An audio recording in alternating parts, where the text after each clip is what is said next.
kids in the nursery.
Good morning. It's exactly 3 minutes ago I found out I was going to do this. You're doing awesome. You have more confidence than I do, right? Good morning, welcome to Bethel Church, to visitors. There's a little book in your chair ahead of you that we would ask you to sign so we can send you a $100 gift certificate today. That's a lot. Pastor Gary's on vacation this week, so I finally get the opportunity to hear my niece, Mary. Man, I can't talk to her. My niece Mary has said yes to bringing us a message this morning, so we're thankful for her and her family. Brian, Dano's here, so any announcements that we need to know about or really care about? William. I forgot last week, it's in the bulletin again this week, the collection for the Richmond family, the Brent Richmond family, the fire that they had, they lost everything. There's white envelopes over on the table. If you put a check, make it out to Bethel Church, otherwise cash is fine. They really need our help. Yes. I wanted to introduce everyone to Blaine. This is our VBS puppet, and next Sunday we will be starting Vacation Bible School over at St. Paul's Lutheran Church. So this will be the puppet that I talk to every day. Callie, I don't know if she's here today. I saw Julie. No, but Callie's going to be the voice of the puppet for us. So this is Blaine with our family. And then on the 23rd, we're going to have our outdoor worship service at Grandin Civic Center. So on the 23rd, 9 o'clock, you'll want to go to Grandin Civic Center, and all the kids will be singing their songs, and all the pastors will be together. We'll have communion. Just if you want to bring your own lawn chair, you can. Those of you that might be more comfortable, bring an umbrella if it's really hot that day. We'll have water, donuts, lemonade.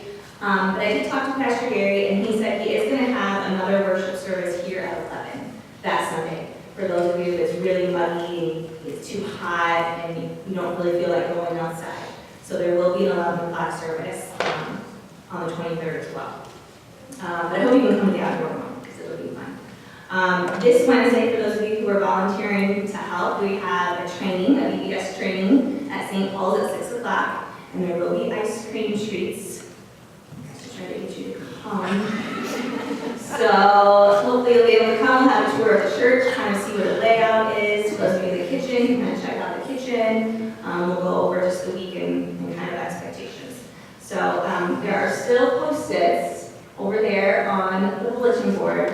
We need donations, so if you aren't able to necessarily help and come to VBS, maybe you'd like to donate some items for VBS. So please check the bulletin board. And it's not too late to sign up. You still have the sign-up sheet. So this will be over on the table at the end of worship service if you still want to sign up. And then we have extra postcards. So if you want to pass these out to any neighborhood kids, or if you want to volunteer to go over to the apartments across the way, I know they like to get these. I have tons of them. I have some at this table and then some out on the desk. So if you want to grab some of these and pass them out to anyone that you know, feel free to take however many you need.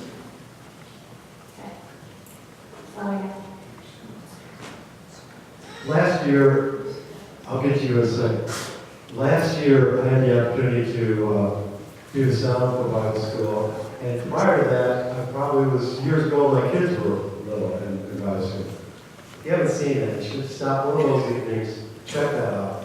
It is amazing what they make those kids do. And sing and dance and just, I'll tell you, they're full of it. And it was a lot of fun. I was fortunate to be asked this year. I can't do it this year, but if you can go there and see that, it's really awesome. Callie was not even there. She was pumping out of school last year. Yes, ma'am. Teresa Camille wanted me to announce that. Hold on. Yeah. Teresa Camille wanted me to announce that Wednesday is craft day. I'm not sure of the time. Check with her, but it's they're decorating trees and some wooden signs. So she would like as many people to come to help with the craft. And also, thank you for your prayers. We do have 3 new grandsons, and they are home, and they all are blending very well so far and learning what attitudes to use and what attitudes not to use. So just be in prayer that they all continue to have the patience and work together. So thank you very much, everybody. It's probably Kyle. Seriously? After church, we're all gonna meet up on Pole Road. We're missing a cow. They have a cow down there still in search of it. What was on? Hopefully it's not on the road somewhere. If you notice, the announcements were up, the computer decided it didn't like them today, so that's why they're not on. The announcements are in your bulletin. At this time, please stand. We have a smile, laugh, and greet. I would like you to turn your neighbor and greet at this time.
Again, welcome to Bethel Church. We're going to start with our music.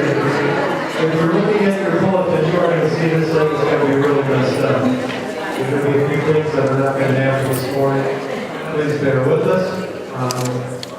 We're going to do the first song, but actually we're just going to go into our song segment, okay? Ron, makes sense? Let's just do our songs. Yes, so we're gonna do 4 songs in a We're going to have a row. bunch of songs, so you're more welcome to leave anytime you want. Or sit down, obviously. So we're going to do like 3 or 4 songs in a row, and then the children's sermon, and we should have you out here by 10 o'clock. Okay, so our opening song is Gathered in His Name.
How majestic is your name.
And our last song is called The Spirit Song. Today, as we're here, just let the Holy Spirit come into you and listen and learn what we're supposed to have Him tell us today.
It's me, it's some sort. Come on up, guys. Come on up, come on up, come on up, come on up.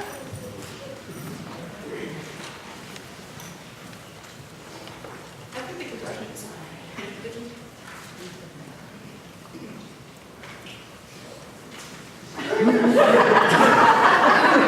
Don't be too mistaken.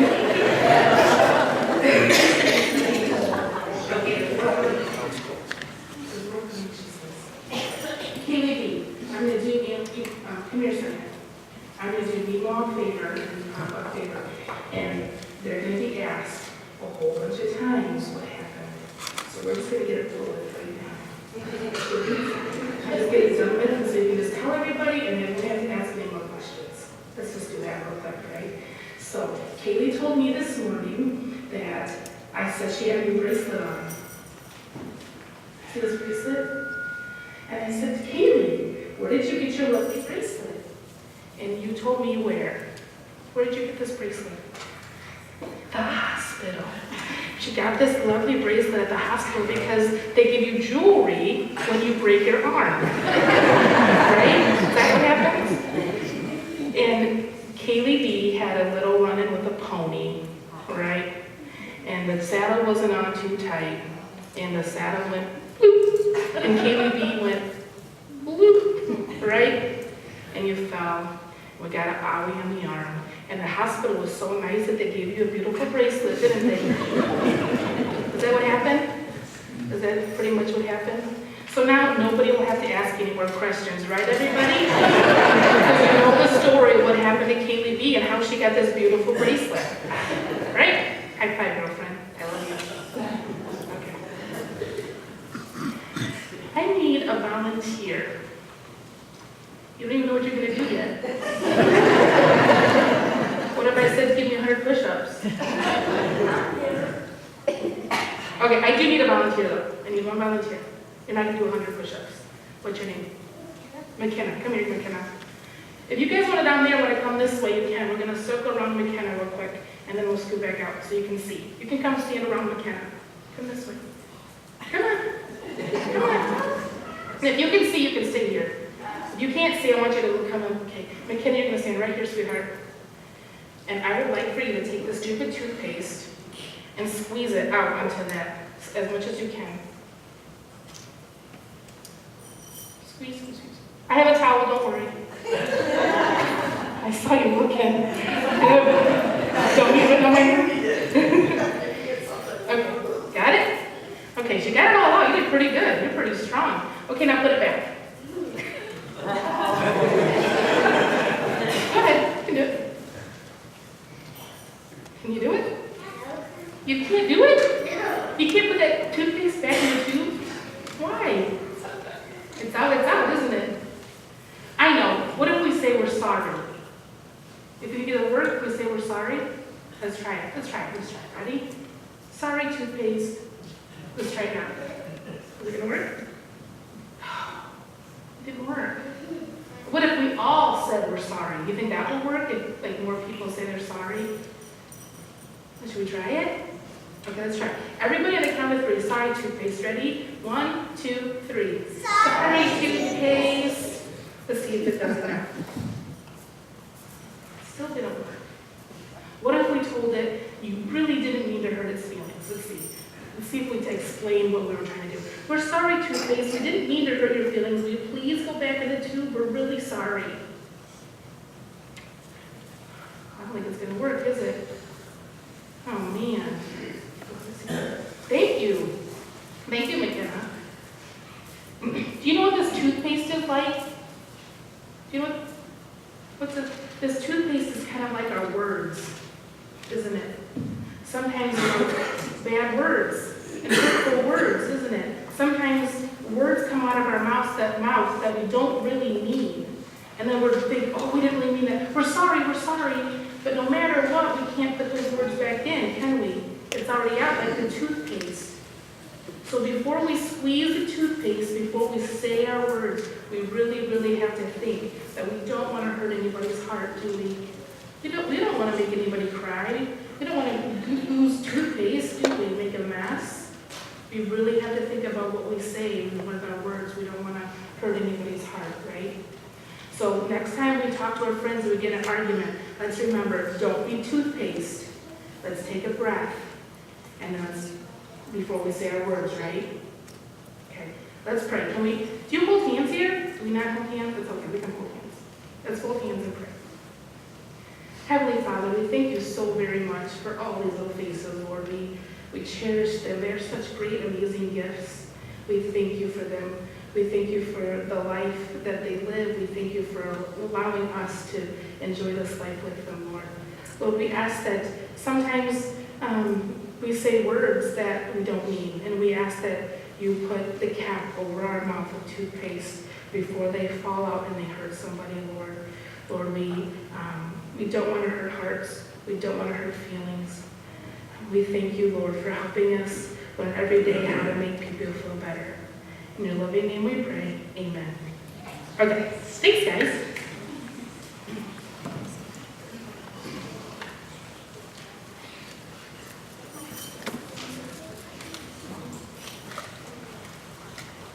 this time, if the deacons would come forward and collect our offerings.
gifts that have been brought forth, Lord. We thank you for the hands that have given them. We ask that it goes further to further your kingdom, Lord. Lord, we lift up our friends who are not here with us today. And we ask for prayers for our friends that are close to our hearts. We pray for the David Smith family. David was a pastor at a church. He is the son of Donna and Martha Smith from Morrison. We pray for Kyla as she is going to a whole week church camp. Lord, we ask that you open her heart to see the wonderful works, the service that she can do, and the life that she has in you, Lord. We thank you for the opportunity for her, and we ask that you calm her heart and mom and dad's heart as they take her to church camp, Lord. We thank you for this opportunity for her. And Lord, we pray for a friend of this congregation, of a member of this congregation whose daughter Nikki tried to take her life this week, Lord. And we pray for strength and courage for her to get through these next few months, to maybe hopefully get help that she needs, Lord, to know that you have given us an amazing gift in this life and that she may cherish it, Lord. Calm her heart. Lord, once again, we thank you for these gifts, and we ask that it goes forth to do work in your kingdom. In your name we pray. Amen.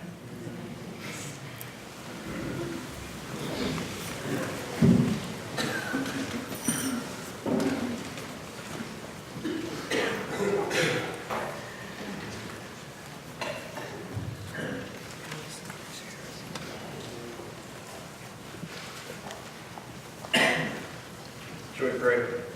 Heavenly Father, we thank you for this day and for the opportunity to be here in this your house. I ask now that you will be with Mandy as she delivers the morning message. Will you bless it to our hearts and minds? In Jesus' name I ask this. Amen. Let me grab my water real quick. It's just right here. I forgot to grab it.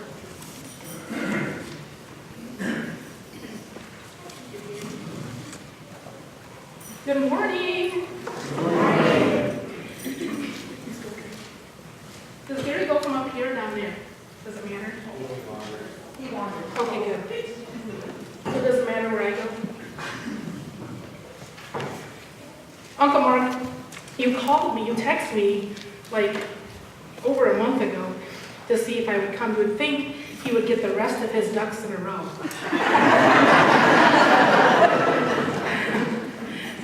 Guess not. I'm just teasing. You know I love you. Okay. Let's get situated. Today's scripture comes from, well, we're gonna look at a couple, but we're gonna start with Mark. So we're the New Testament Gospel of Mark 1. That's pretty easy. Mark 1, starting at 16. Mark 1:16. We're only going to read to 20, so it's not going to be that long. I love to get the pages too. And I love this. The little ones up front trying to find it. I'll wait for them to find theirs. Feels good? Got it? Okay. Mark 1:16. As Jesus walked beside the Sea of Galilee, he saw Simon and his brother Andrew casting a net into the lake, for they were fishermen. "Come, follow me," Jesus said, "and I will make you fishers of men." At once they left their nets and followed him. When he had gone a little farther, he saw James, son of Zebedee, and his brother John in a boat preparing their nets.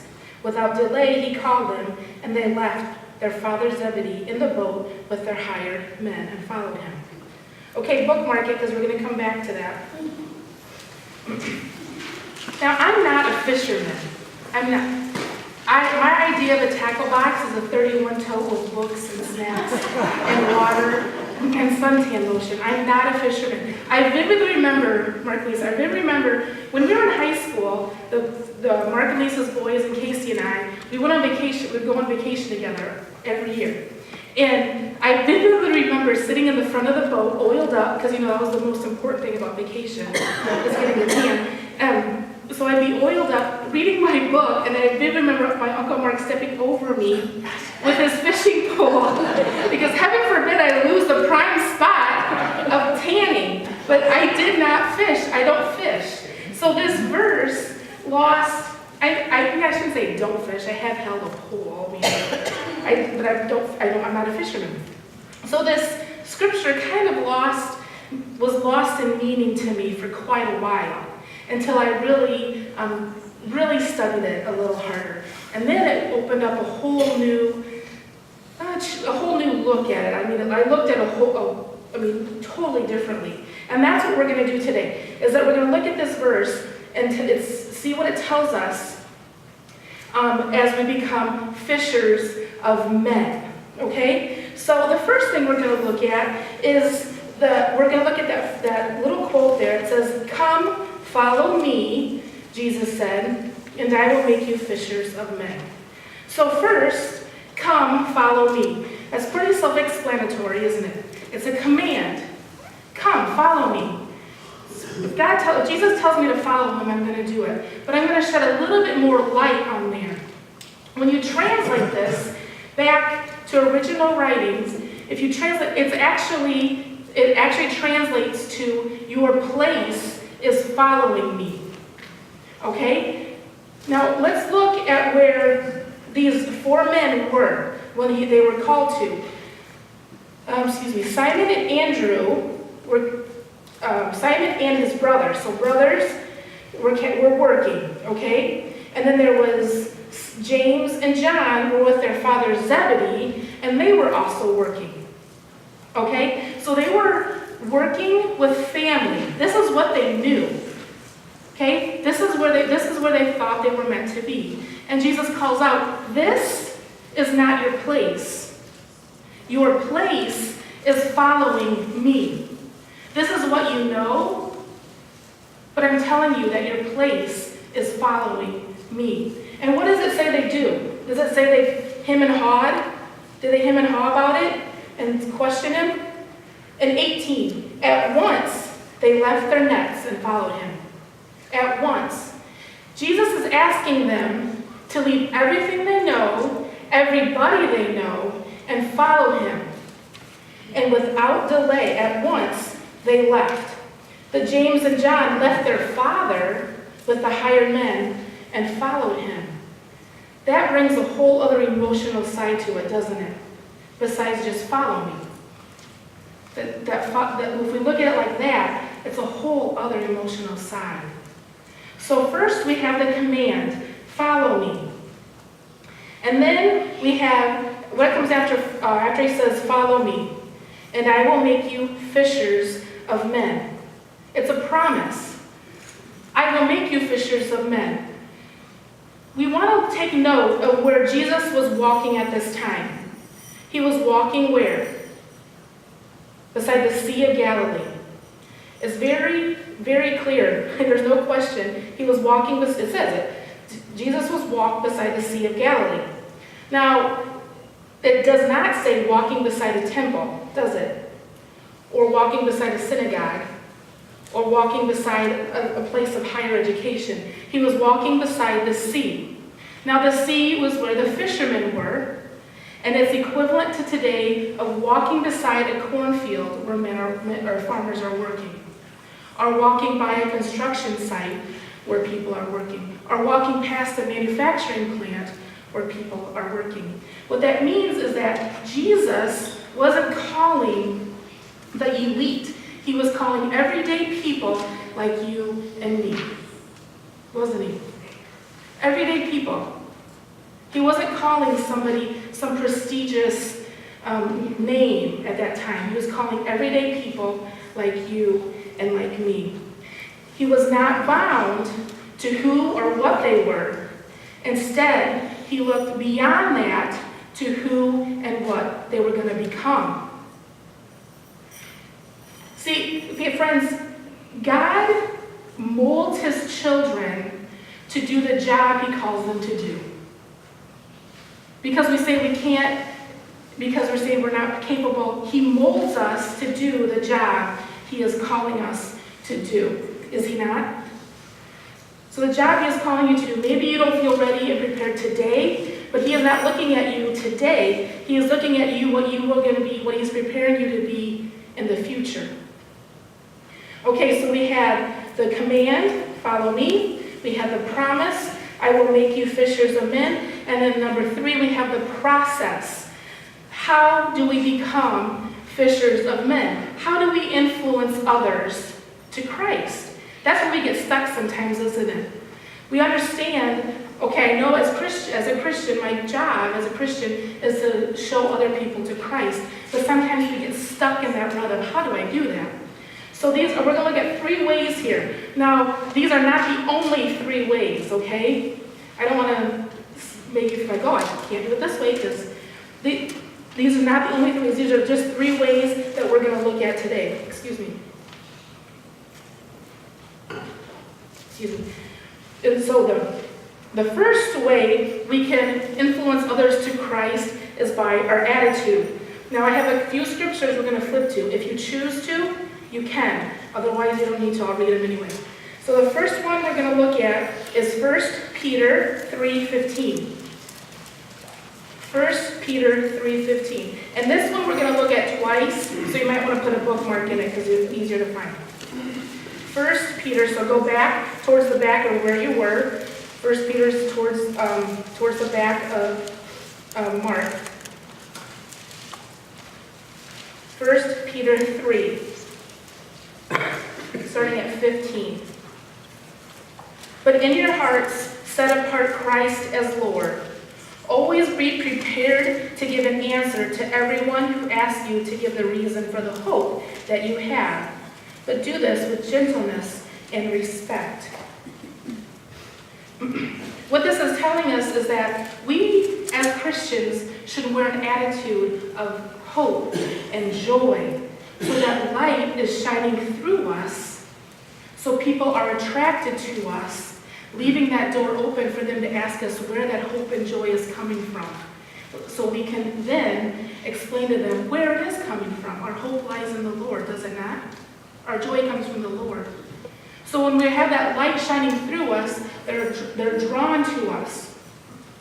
Has anybody looked at how fishermen at this time fished? I know when we think of fishermen, we think of a sunny day, kick back on a boat, nice, cool breeze blowing. That is a far cry from what these fishermen, how they fished at this time. Does anybody know how they fished at this time? Nets. They use big nets. Do you know when? At the time of day they fished was at night. And we know that from Luke. Because when Jesus calls out to them, telling them to cast their nets again, he says, we have been out here all night. So that tells us that they fished at night. So it's dark, or the dark time, and they cast their nets out, and then they would hold a stick with a lantern on it over the nets. And the fish would then drawn to the light and into the net. That's the same concept we're looking at with us, is it not?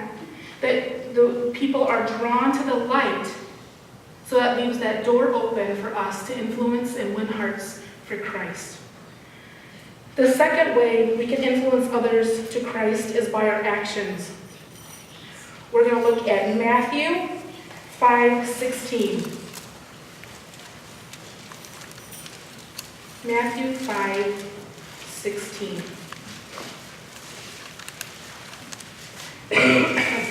Sorry. Matthew 5:16. In the same way, let your light shine before men, that they may see your good deeds and praise your Father in heaven. Okay, there's that light again, right? So now what it's telling us is that the light is shining, the light is on us, so we should act as if we are living for Christ. The light is on us, we don't want to act poorly.